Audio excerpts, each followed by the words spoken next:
Iya, Ji. Dua ambulans dalam perjalanan. Tim Basarnas Banda Aceh memindahkan 10 kuburan korban tsunami dari Punge Blangcut ke kampung halaman korban di Lambadu, Aceh Besar. Alasan pemindahan ini, status tanah telah berganti kepemilikannya setelah tanah itu dijual.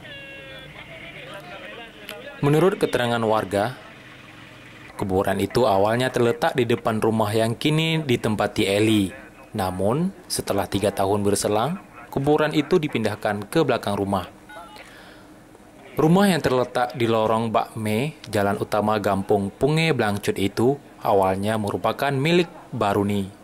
Namun, sejak tahun 2008, rumah tersebut dijual oleh adiknya kepada Eli. Saat rumah itu dijual, adiknya tidak memberitahukan kepada pembeli tentang keberadaan kuburan korban tsunami di belakang rumahnya. Menurut Rusdi, salah satu tetangga Eli, akhir-akhir ini pemilik rumah yang baru sering mengalami mimpi aneh dan anaknya sering menangis tanpa sebab. Karena itu, Eli mendesak keluarga korban untuk segera memindahkan jenazah tersebut ke tempat lain. Udah lama juga.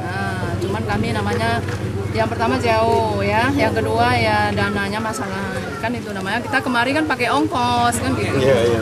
Ibu tinggal di mana? Di Kuala Simpang. Oh, Ibu di Kuala Simpang. Iya. Rencananya mau kebumikan mana? Kami bawa ke kampung ke kampung Baruni. Enggak, ke kampung Ibu Nur Salama. Di mana, Pak? Di kampung Lambadu, Aceh Besar. Ke-10 jasad yang dipindahkan yaitu Baharuni Ibrahim sebagai kepala keluarga, Nur Salamah sebagai istri, dan Nuraisyah sebagai ibu. 5 orang anak adalah Lismayani, Nur Andriani, Ilham Ahadi, Nur Hasyah Ulfah, dan Muhammad Khalis Hadiah. Tim Liputan MGC News.